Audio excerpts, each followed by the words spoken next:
Patay ang 31 anyos na rider matapos mabangga ng kotse sa Batangas City. Tutukan yan sa report ni Denise Abante. Pumailalim sa kotseng ito ang 31 anyos na rider matapos mabangga ng kasalubong na kotse pasado alas 8 ng gabi noong Miyerkules sa kahabaan ng barangay Sorosoro Karsada sa Batangas City. Ayon sa pulisya, binabagtas ng parehong sasakyan ng kalsada patungong San Jose, Batangas nang mangyari ang insidente. Itong ating kotse, so nung siya ay nananakbo, so nag-U-turn.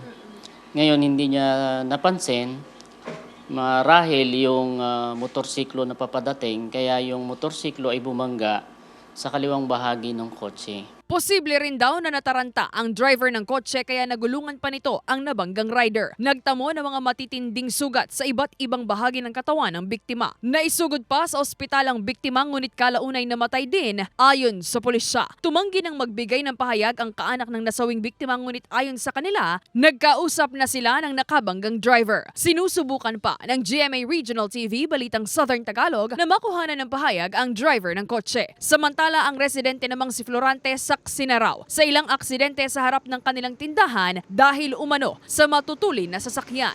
Palibasa ang highway, ma'am, tulad ng nasabi ko, hindi pwedeng mabagal dito. Matutulin talaga sila. Pero maraming motorista namang maiingat. Talagang dala na nga lang sabi nila ng panahon. Siyempre, mag-ingat na lang yung mga motorista, lalo't hindi sila taga rito.